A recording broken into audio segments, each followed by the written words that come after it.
Live from the Washington, D.C. area, it's the Inside Scoop. All the news that our viewers want to know. Now, here's the host. Good evening. My name is Russell Brooks, tonight's host of Inside Scoop. I am joined by an Inside Scoop regular, Alpha Woolen, who tonight is in the guest chair. Alpha is with us to discuss a very important upcoming event, one that will have a bearing on the upcoming primary election. Alpha, please tell me what we can expect in this upcoming event. Russell, it's so interesting not being in the driver's seat, so thank you so much for this opportunity. So on May 22nd at 7 p.m., we are going to have, Northern Virginia is going to have a lieutenant governor's debate, essentially. This is specifically for all candidates, all 6 candidates that are running for lieutenant governor. It's going to be live, taking place in Prince William County at the Palazzo building. We'll get into that a bit later as far as what folks can do to join, but this is going to be really exciting. I think in Virginia, we get spoiled by the phrase, every election matters, because we have an election every single year in this state.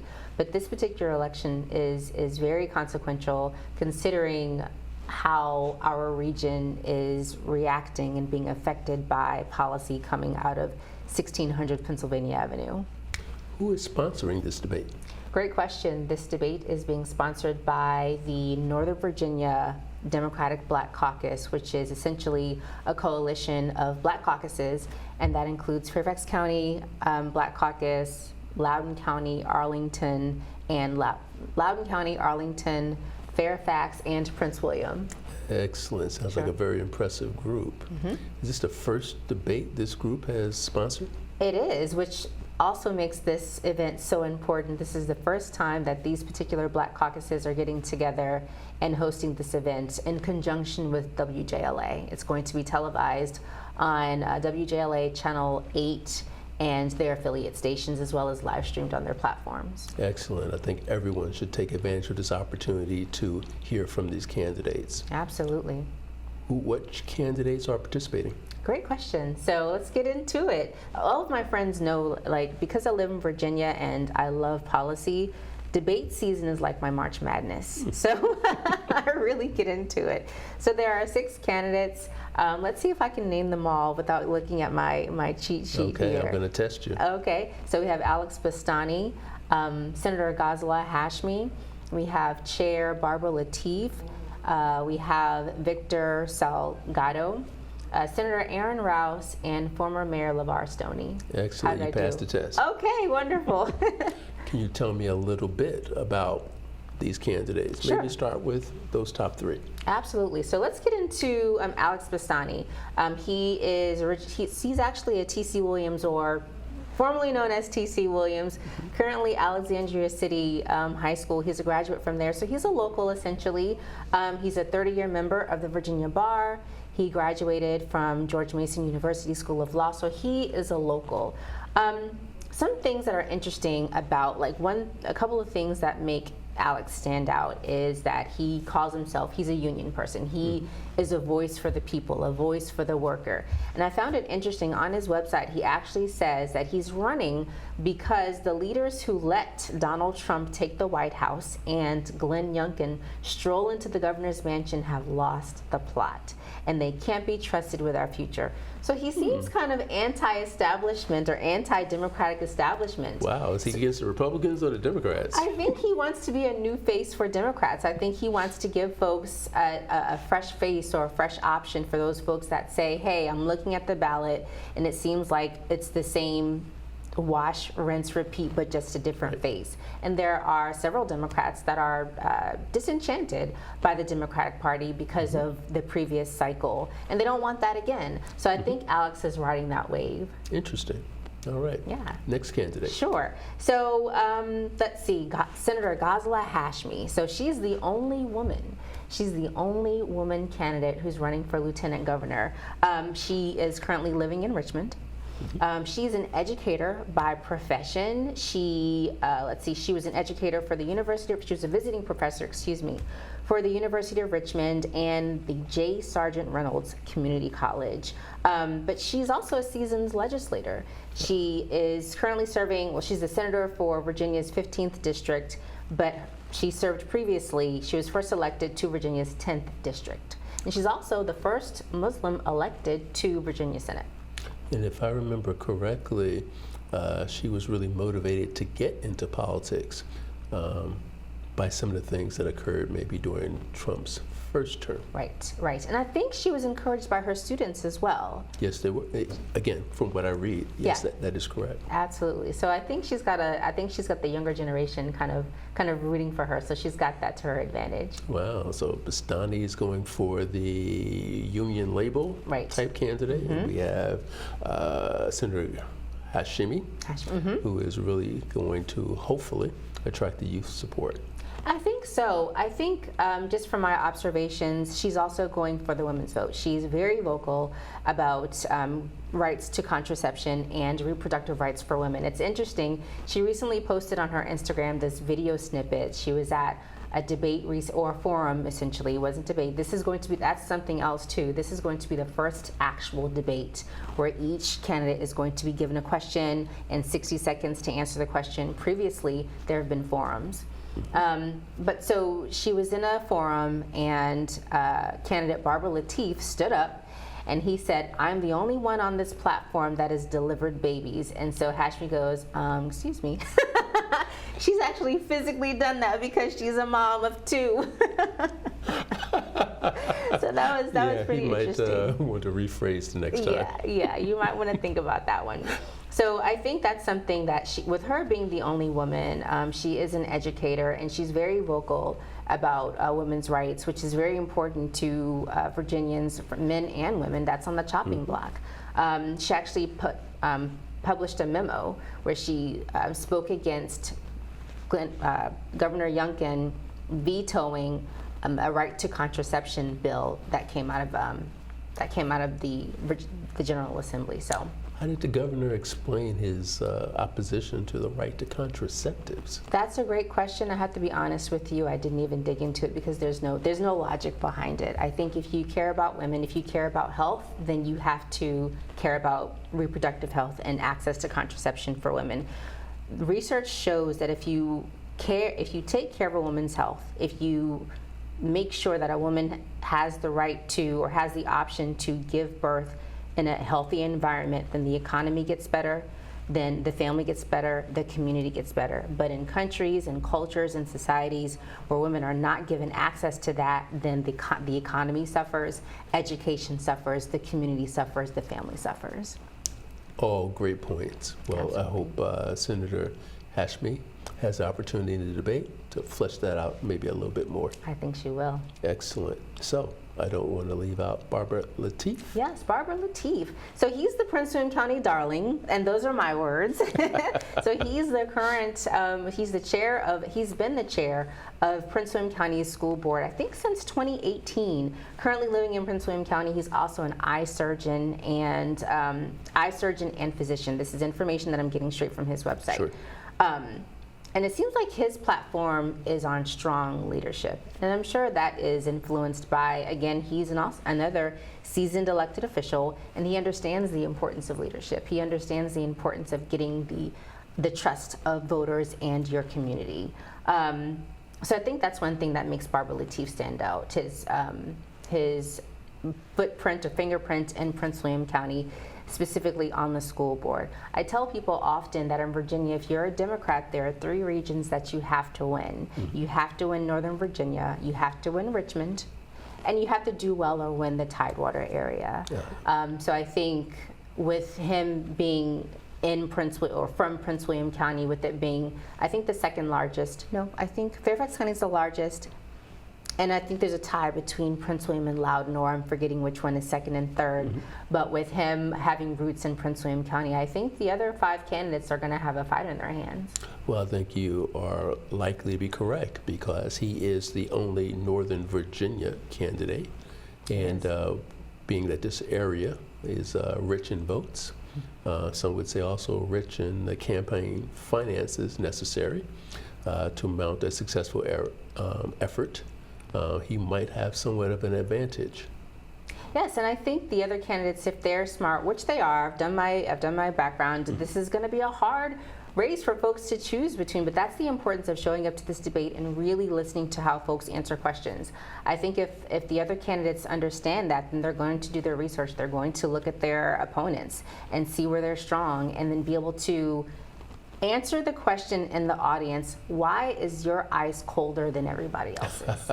Because everyone's going to be asked the same question, and as Democrats, presumably, we all care about gun violence prevention. We all care about healthcare reform. We all care about reproductive rights. We all care about the economy. So what each candidate has to do is to convince the audience, why should I trust you to represent me in the governor's mansion?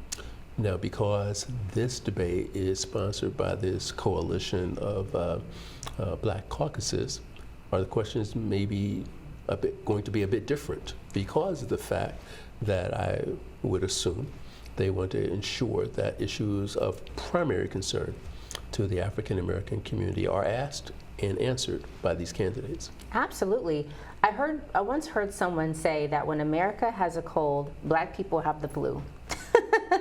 So you're absolutely right. The questions that are going to be asked are going to be questions and opportunities. I'll say that. They're going to be opportunities for the candidates to really showcase their understanding of policy and how it affects marginalized communities, specifically black and brown voters. Again, gun violence prevention. Again, let's talk about something that we haven't mentioned before, the impact of the layoffs and the RIFT government employees. A large percentage of government employees are black and brown, specifically black people. You have people who are out of work right now, who are parents, who are caretakers of their parents. So it's going to be important for each candidate to show how their answers to these questions and how these policies affect black people, brown people, and what they're going to be to make themselves accountable to these voters. And hopefully, from their standpoint, maybe distinguish themselves from their fellow candidates just a little bit, if they're going to attract the support of that community. Yes, convincing, as we said before, convincing voters as to why their ice is colder than everyone else's. I like that comparison. Sure. Well, it's almost time to take a break. I'm loving this conversation, but audience, stay with us when we return shortly with more of this great conversation on our program tonight on Inside Scoop.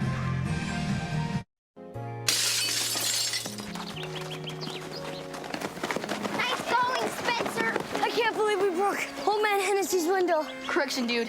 You broke. I just threw the ball. This is really bad. What are we gonna do? We? Go to the door, ask for the ball back. Are you serious? It's my ball, Myrtleback. You're so dead. I'd run away. Yeah, to Uruguay. Kiss your life goodbye. Sorry. Let's go. See you, dude. See ya. Remember me and your well. Nice one. Some friends you are.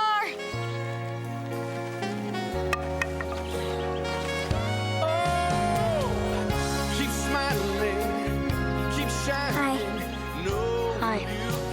Tell him it was an accident. And we can fix the window. Come on. I'll come with you. Loyalty. Pass it on. You go first. A message from the Foundation for a Better Life. One day these rats were playing in the woods. Well, it's some matches and that's no good. Listen to smoke before you give it a try. Only you. Don't play with matches. Don't play with fire. Cause there's nothing very funny about nothing very nice. Holy spice. So if a gorgeous force is what you desire, don't play with matches. Don't play with fire. Yeah. Only you can prevent wildfires. Fire.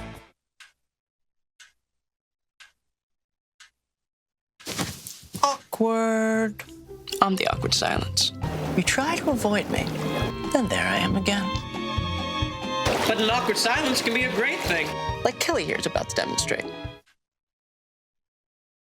You haven't really been yourself lately. Are you okay? Find out how you can help a friend with their mental health at seizetheawkward.org. We're back to the Inside Scoop. Here again, your host. And I'm Russell Brooks, and I'm joined by Alpha Woolen, and we're discussing an upcoming lieutenant governor's debate. So let's continue. You did a great job of explaining 3 of the 6 candidates. Let's go over the other 3. Absolutely. So this is a full house. We've got 6 candidates, like you said before. We talked about the first 3. So next, let's talk about Senator Aaron Rouse. He seems to be a favorite. I think he's taking full advantage of the fact that Virginians love football. So he grew up in the Hampton Roads area, graduated from Virginia Tech, and then went on a full football scholarship, which is significant. I, obviously couldn't do that. I was never athletic in school. But he graduated from Virginia Tech and then went on to play professional football for Green Bay, which he talks about very often, but I think he understands that Virginians, we love our football. And he played with the New York Giants for a bit of time as well. Did he? Okay. I'm from New Jersey, so I would remember that. Okay. So again, a Virginian, we love our football. I think one thing that makes Senator Rouse, because he is a current senator serving in the General Assembly. I think one thing that makes Senator Rouse stand out is that he is for families. He often talks about his upbringing. He often talks about the sacrifices his family made. He often talks about being the first to graduate from college. He is a proud dad. He's got a small, I think he has 2 daughters. The youngest is like maybe 3 to 4 months or something like that, and his wife is also a legislator. I think another thing that makes him stand out is Senator Rouse wants to make Virginia livable again. And those are my words. He consistently talks about wanting Virginia to be affordable, and I think it's so interesting. He even has on his social media, he posted 2 videos recently. One of them was of him repairing his lawnmower engine. Wow. Right. And so I think, again, he wants to not only show that he's willing to get his hands dirty for Virginia. He understands that being a policymaker isn't only about looking good or staying in place or having a suit on, but you have to get your hands dirty. You have to do what it takes to stand up for Virginians, especially in the dirt of politics these days. Wow. Yeah. Hope it's not too dirty. Not too dirty. But I get the impression that he wants to present himself as a fighter for Virginians. Absolutely. And Senator Rouse is a big guy. I wouldn't want to fight him in a hall.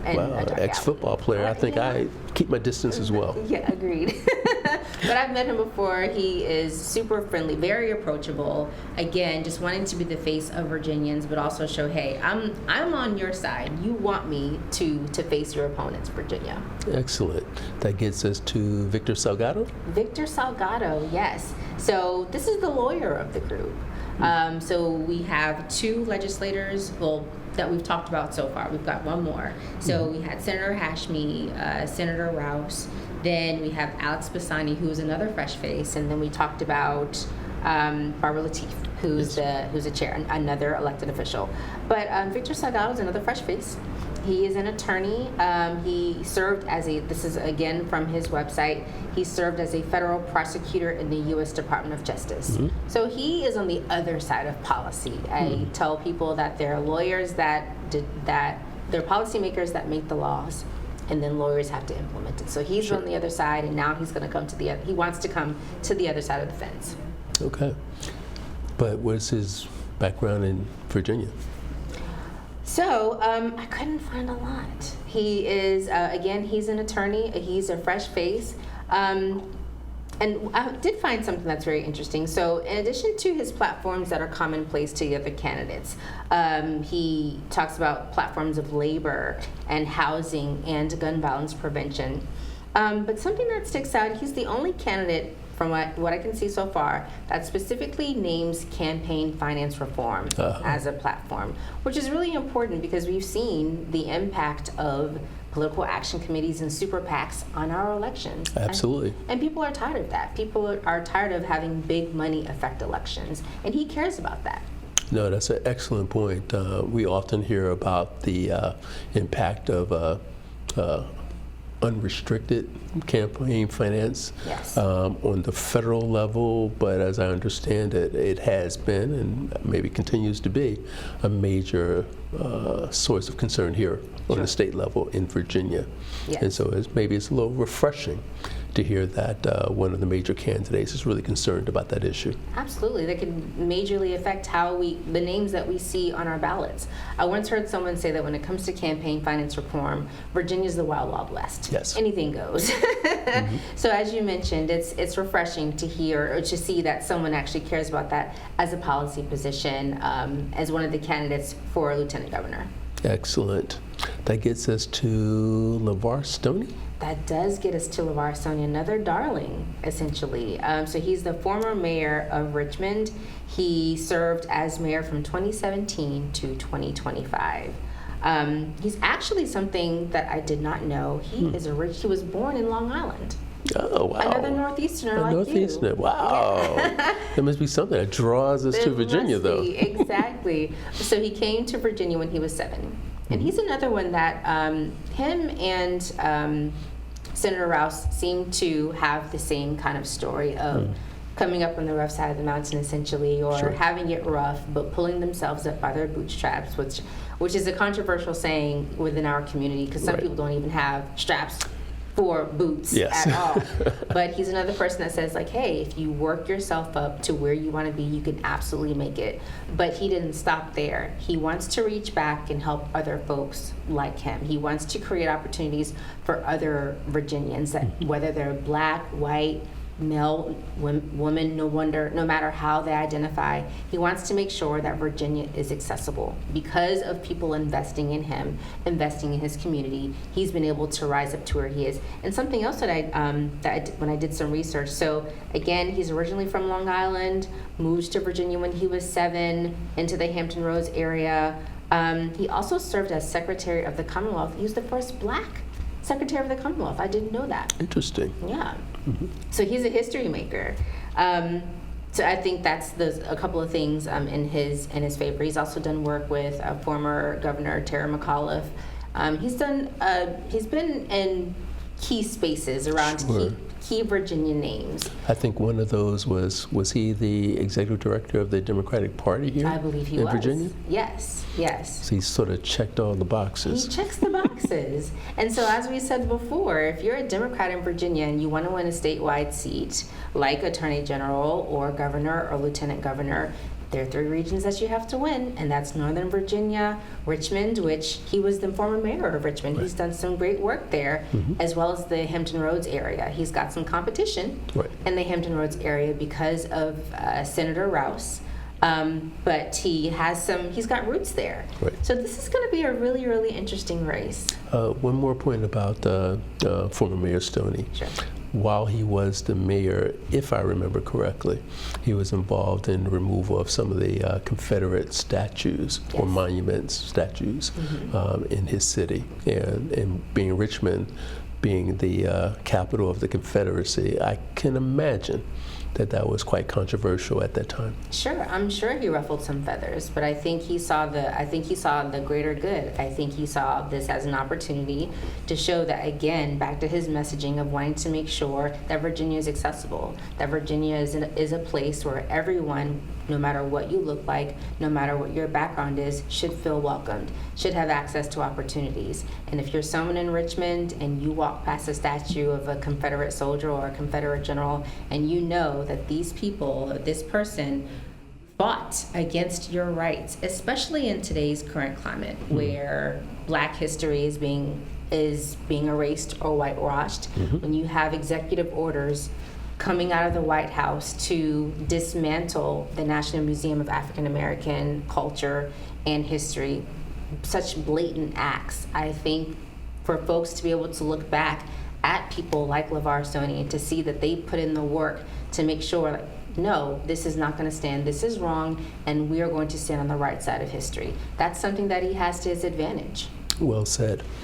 Now, Lieutenant Governor, The role that that position plays is certainly up to interpretation depending on who's in that particular role. But what do you think the audience at the debate is expecting to hear about how they will carry out the responsibilities of that office? That's a great question. I think that folks in the audience should pay attention to, I'll use the word platitudes, or promises that promises of actions that they aren't able to implement.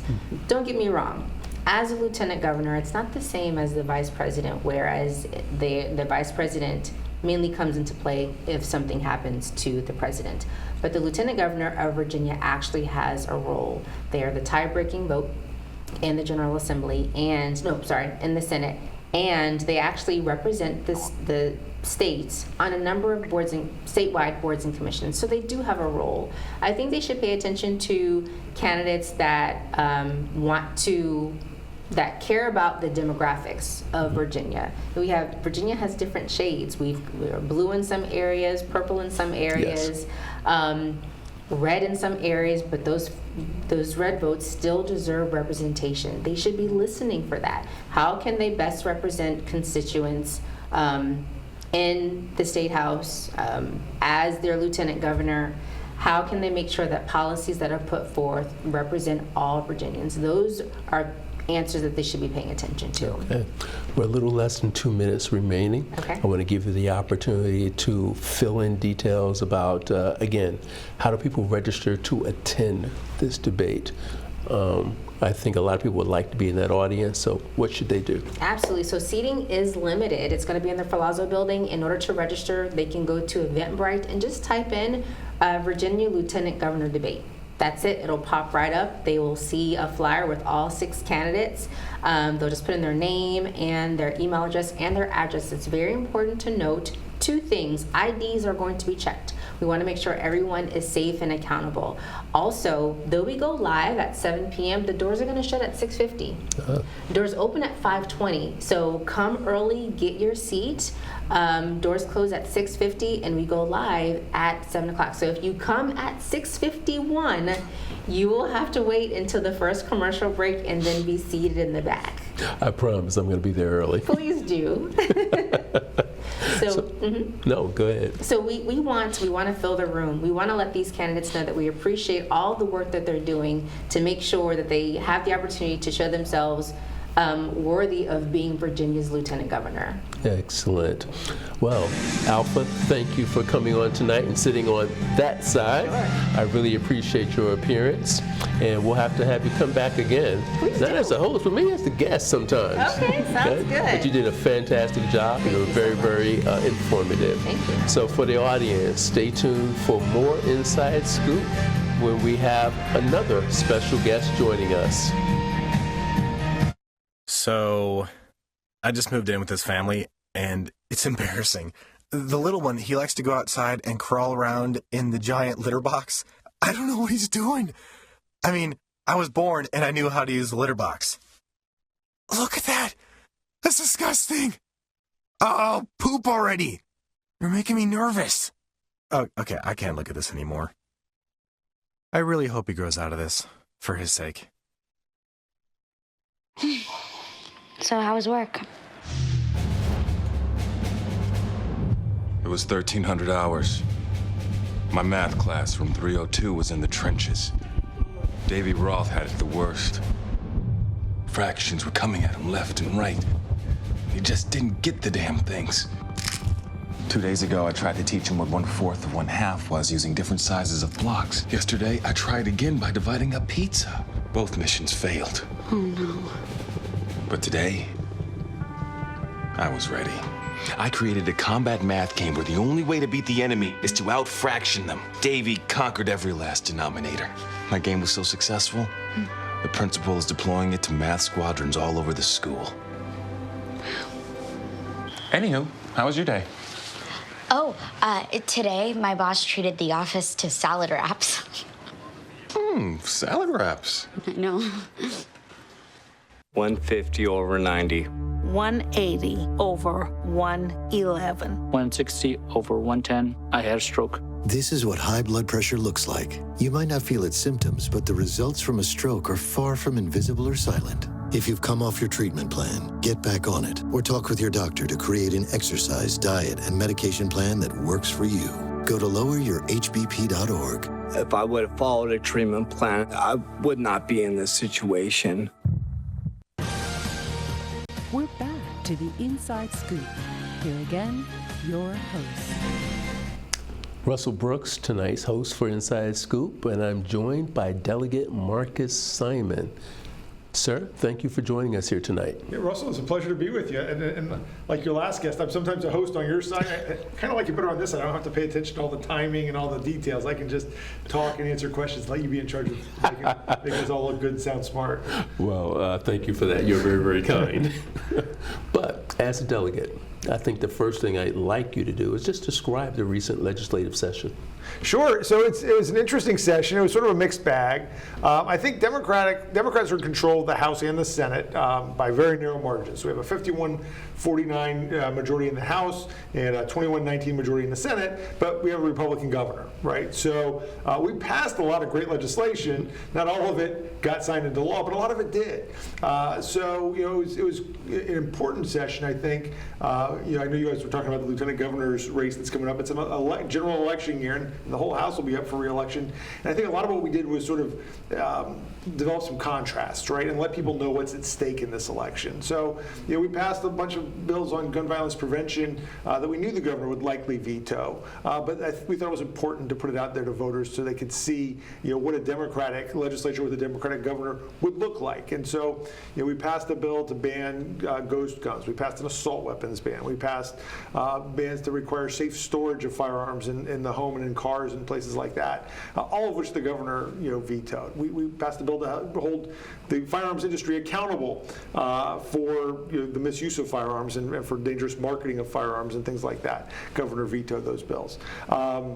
We did on women's health, right? There are a lot of important things that are going on there. Just sort of for something that's pretty basic, given the way the Supreme Court is going and reversing a lot of precedents, we thought it was important to establish in Virginia, at least by statute, a right to contraception and access to contraception. Delegate Marcia Price of Newport News has been putting that bill in, a champion for that. It passed with bipartisan support from the House and Senate. The governor attempted to amend it back in our April reconvened session, and ultimately he vetoed it on Friday, so just before this weekend, which surprised a lot of us. I mean, we thought that was one where, that's probably electorally a dangerous issue to issue a veto on. Does the governor have to offer any type of explanation, rationale for these vetoes? So he does. He has, and he's by the Constitution is required to offer an explanation. Now, the explanation doesn't always have to make sense. I mean, he puts it out there. And frequently, this governor, over the last couple of years, he's set a record for vetoes. He's vetoed over 200 vetoes per session, which exceeds the previous record for an entire governorship. And frequently, we find that the veto explanations don't match the legislation, or they don't make sense, or they get certain basic facts about the underlying legislation wrong. So in this one, frequently there's a religious freedom concern, right? In that establishing a right to contraception would mean that it would have to be covered by health plans, and you might have religious employers that would have objections to covering contraception through their health plans. So, and again, I haven't read the specific one. That's been one of his rationales in the past, on this issue that, well, he thinks everybody should have access to contraception. He doesn't want to require religious employers to have to provide it as part of their insurance benefits. Okay. Now, we were just talking about the lieutenant governor candidates, but the current lieutenant governor has also drawn some criticism.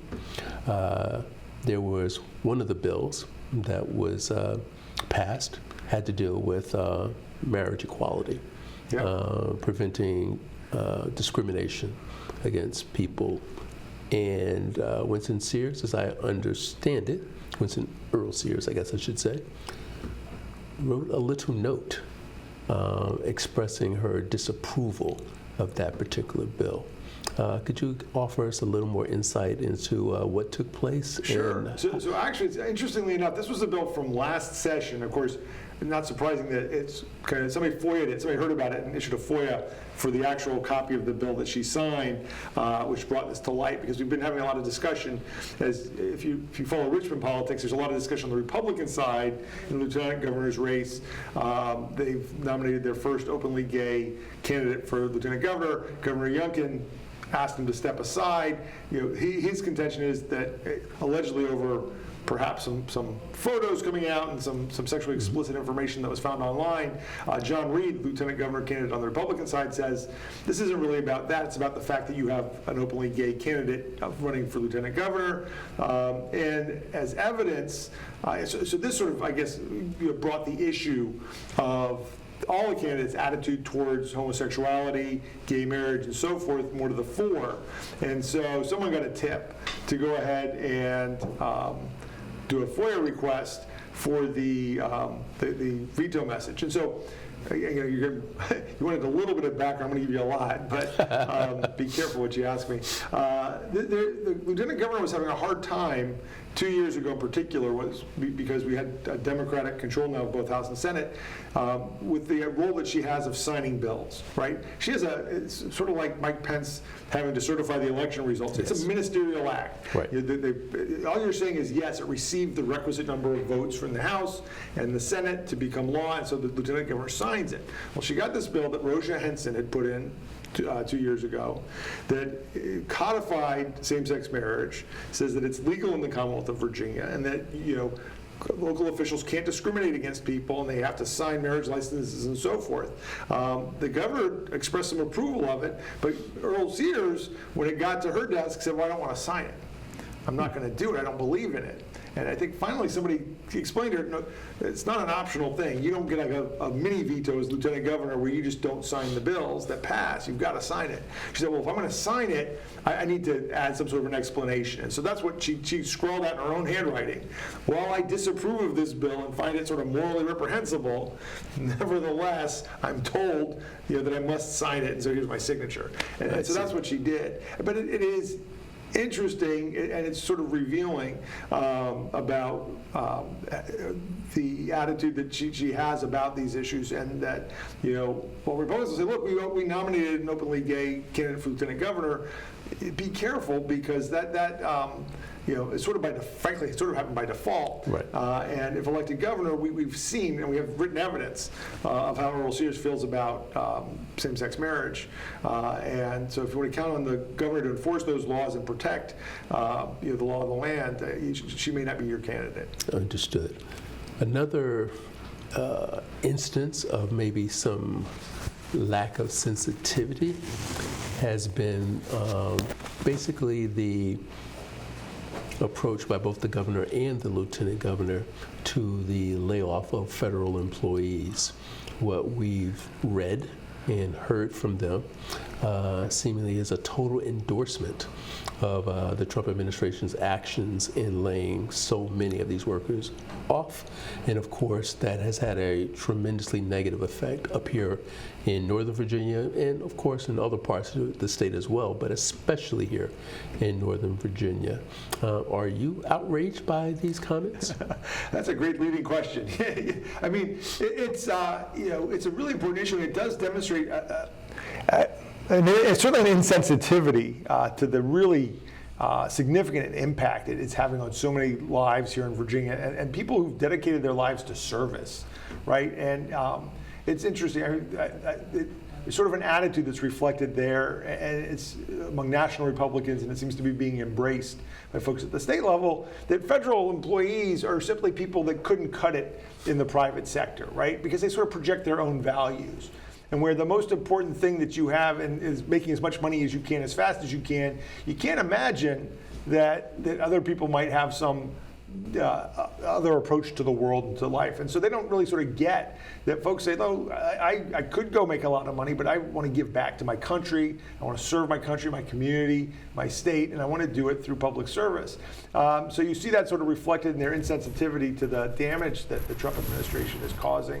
At the same time, they tend to sort of poo-poo the whole issue and say this is really not a big deal. We've been through this before. I serve on the Speaker of the House, Don Scott, established an emergency House committee to begin to look at what the impact of the federal layoffs will be and the downsizing of the federal government on Virginia's economy. And the Republicans that serve on the panel have, again, just tried to minimize it and downplay it. At the same time, they're saying that on one side of their mouth, the governor, in his final actions on the budget on Friday, set $900 million aside as a reserve for the coming impacts to revenue, mostly again in reduced income tax rebates, because people are losing their jobs. They're losing their income. They're not going to, and it's going to hurt our economy and reduce our revenue collections to the tune of nearly $1 billion. So on the one hand, he's trying to put some money aside for that. On the other hand, they continue to downplay the significance of it. And I think, like you said, most importantly and maybe most outrageously, this indifference to the pain, to the hurt that it's causing, to the mental health outcomes. I mean, we know that our CSBs, our community services boards that provide mental health services, are seeing an uptick in demand. Suicide prevention hotlines are getting an uptick in calls. We know that it's, and I think this is by design, the federal workforce is traumatized by this. And then some of the architects of Project 2025, which is really what we're seeing being put into play, has said step one is to demoralize and traumatize these federal workers. So this is not a bug, it's a feature of what they're doing. And so to see that Virginian elected officials being that indifferent to the plight of Virginia residents and their own constituents is really outrageous, I think maybe was your word, but disappointing at the very least. Does it also produce the need to diversify Virginia's economy? Certainly we'd like to see the federal government take a different approach, but maybe for the next 3 years or so, that may not be in the offing. Is there a need to try to develop a more diverse economy? Yeah, absolutely there is, and this is something that since the late 90s, I know when I worked for Kate Hanley in Fairfax, our Economic Development Authority has always been talking about it, and we were going to be the home of the internet, and to some large degree, some of that succeeded. I mean, it's actually turned us a little bit into data center alley, right? But there was a decision made in the 90s to try not to be so dependent on the federal government, but also leverage our proximity to the federal government and make the Virginia the home of the internet. And a lot of the hardware stuff is here, and a lot of the infrastructure is here. A lot of the software development and it wound up in Silicon Valley and in Boston and other places. And we've worked hard to try and compete and draw some of that tech talent on the software side. But we certainly are a place for the hardware side. But we also, a lot of that IT intellect went towards government contracting, right? And so the governor and some others said, well, we have all these unfilled private sector jobs in Virginia too that these federal government employees can go to. Well, it turns out too many of those are really very closely tied to the federal government. So it's not like you can just slide on over if those contracts are being eliminated too. So we're going to have to go further. I think there are opportunities in AI and other technologies to sort of try and replicate what we did with the internet, but on a bigger scale. Excellent.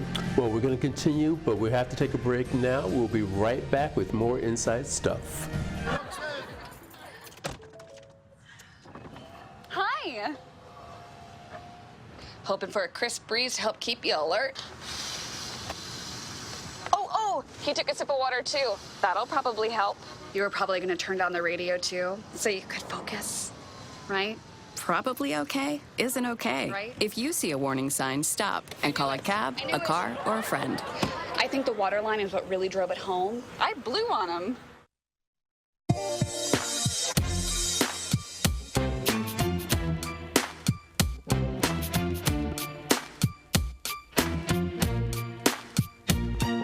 What's wrong with the world, mama? People living like they ain't got no mama.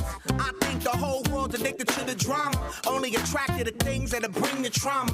Yeah, madness is what you demonstrate, and that's exactly how anger works and operates. Man, you gotta have love just to set it straight. Take control of your mind and meditate. Let your soul gravitate to the love, y'all. People killing, people dying, children hurt and you hear them crying. When you practice what you preach, but you turn the other Ma'am, cheek. you forgot your purse. Oh, you don't know how worried I was. Thank you very much. Honesty. Pass it on. Nice move, kid. Donut? A message from the Foundation for a Better Life. When I was your age, I was just like you, fascinated by stars.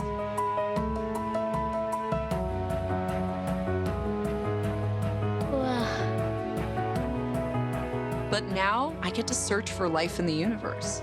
And who knows, maybe life is looking for us too. So we're like aliens to them? Yeah. Does anyone want to be a scientist now? I do. Awesome. We need more girls in STEM. Maybe we can find aliens. We're back to the Inside Scoop. Here again, your host. Hi, I'm Russell Brooks again, and I'm joined by my guest, Delegate Marcus Simon. I want to ask you about another aspect of the Trump administration's policies, specifically their program of deportations. I have to imagine that's causing a lot of fear and uneasiness among our immigrant communities throughout Northern Virginia and elsewhere. And I'd like to get your sense of your feeling about the governor's cooperation with this approach and what effect it's having on our communities, our friends and our neighbors. Another really frustrating and outrageous position for the governor to take, right? Where he ought to be in mind of protecting all Virginians and looking out for their best interest, their physical and mental well-being.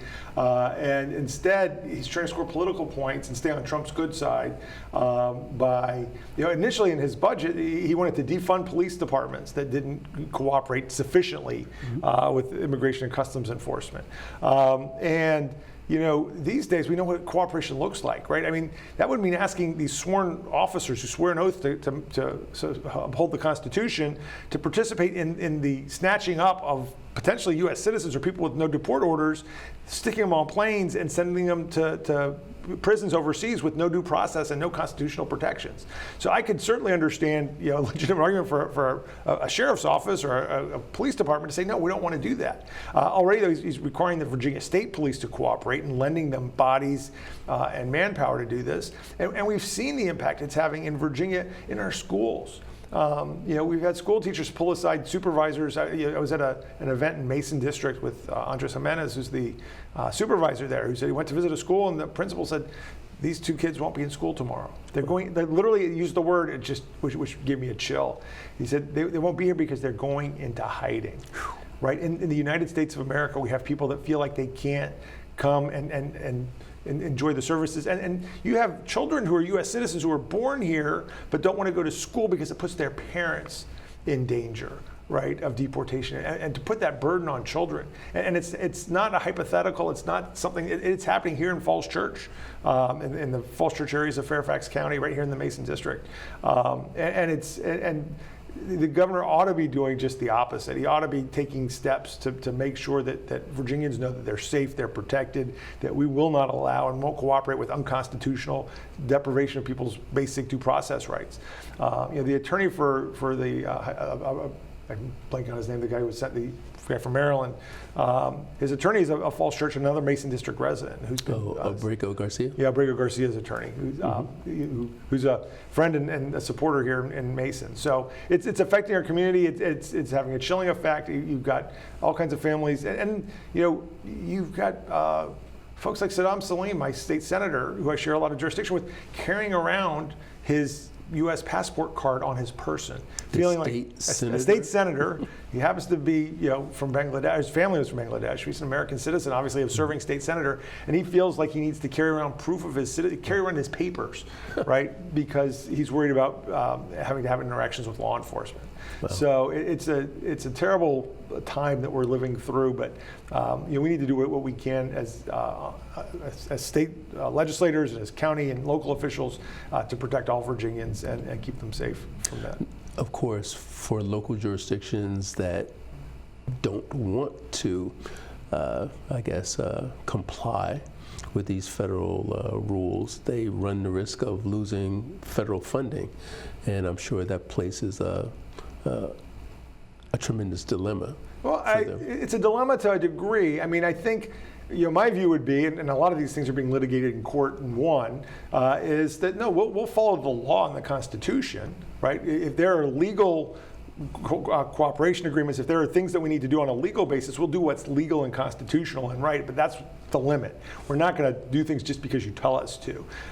And so we're not going to hold people in jail with no charge and no evidence and deprive them of their liberty because you say, hey, can you please hold on to them for us for a little longer? Now, if you have a warrant for their arrest, if you present us with evidence, if you have a court order, obviously then law enforcement needs to cooperate with those lawful kinds of instructions. But what we've seen is that the current administration or regime doesn't seem to be concerned with formalities like that, and they seem to be anxious to just trust us, take our word for it and do what we say. And I think that law enforcement, again, it's a dilemma because there's a risk. Look, we saw this judge in Michigan, I think, or Wisconsin, taken into custody by the FBI. So she's going to be able to plead her case, but that takes some bravery. So I don't disagree that it's a dilemma. And don't get me wrong, I think that we all ought to follow the law and the Constitution, and law enforcement in particular. But that works both ways. It means following the law and the Constitution and not doing things that are illegal just because the federal government wants you to. Another aspect of the Trump administration has been their campaign against DEI. And I think we've seen effects or repercussions here in Virginia as well on that issue. The University of Virginia and other schools, they're being scrutinized as to whether they have sufficiently removed DEI from the school, removing offices, but also practices. What's your outlook on what is taking place and whether any of that could change when we get a new governor, hopefully a different perspective in the state capitol? So there's a couple things on that. Well, first of all, what they're defining as diversity, equity, and inclusion, they've done what they often do, which is take these three letters and given it a completely new meaning. I mean, I don't know what part of inclusion, who's against, what is it that's bad about it being inclusive and including and allowing lots of voices to participate? And in fact, that's what they say they want. They say we're against DEI, and we say because you're also, you're discriminating against, different viewpoints. Well, wait a second, I thought diversity was multiple viewpoints, right? I thought inclusion was including all kinds of viewpoints. But they define it differently and in a way that suits their own needs. And that makes it hard to comply, frankly, right? I mean, you say you can't do DEI, but what does that mean? Does it mean that you actually tolerate free speech on your campus and allow people to protest? Or no, now you're being accused of anti-Semitism. And as a Jewish legislator, I have to tell you, legislator and a member of the Jewish community here, I'm offended that they want to use anti-Semitism as an excuse to do a lot of what they're doing to a lot of students. Is that just a ruse that they're using anti-Semitism against Harvard and Columbia and other schools? Yeah, I believe so. I mean, they're saying, hey, look, we're not. Sort of in the name of white supremacy, but we're going to try and say we're protecting a minority in need of protection. So I get sort of the wordplay there and why they want to do it that way, but that's not what's happening. Now, from what we can do about it, we've already done a few things about that. We've blocked some of the governor's appointments to the boards of trustees of a couple of different institutions of higher education. He's appointed folks. Those appointments have to be approved by the General Assembly, and the General Assembly has disapproved some of his more outrageous appointments to some of these boards. And that but the good news is the new governor will have an opportunity to really change the makeup of the boards of governors and boards of trustees, and really, I think, restore academic freedom, allow professors and academics and college presidents and administrations to do what they've been doing and what they know works, and to do to make their campuses a welcoming place for all kinds of viewpoints, all kinds of people, and to understand that people from different backgrounds, equity means helping everybody get to the same place at the end of the day, and different folks from different backgrounds need different things, and being able to address different students' needs differently. All the things that they've been doing very successfully, I might add. This is sort of a made-up crisis. I hope we can get back to some sanity on campuses with a Democratic governor and Democratic appointees. No, we were talking about higher education, but even if we talk about primary and secondary education, unfortunately, I believe Virginia is still behind many other states in terms of what is being spent on education or teacher salaries, et cetera, with the poor economic situation that's taking place here in the state due to the federal layoffs and maybe other things. How is Virginia going to catch up and remain competitive with its neighboring states and other parts of the country? Right. Well, the good news is we have control over the purse strings. Again, the governor can veto a lot of things. There was some thought that he might veto the entire budget. He didn't. He took $900 million out, mostly of capital accounts for essentially down payments on future capital needs. So that's going to hurt us down the line. It's probably poor budget planning. But the good news was it allowed us to save a record investment that Virginia Democrats had put in for education in Virginia. And so we're not all the way to where we need to be to catch up. We did make a record investment. I think the largest increase ever in education funding for K through 12. We've restored something called the support positions. And there was a big movement to this idea that, we'll just get all the money into the classrooms and the administrations are bloated. Well, you didn't have enough people to do anything to keep the school running. So we've restored money for support staff, for teachers. We've increased teacher pay. Again, it's an incremental piece of it. It's not nearly what it needs to be. Now, I am concerned that, you could sort of borrow $900 million from the capital accounts at once to try and balance the budget, but that's not a recurring solution. And so that if we don't, like you said, diversify the economy, come up with some real quick plans to try and blunt the effects on our Virginia economy of what Trump is doing, that situation can get worse.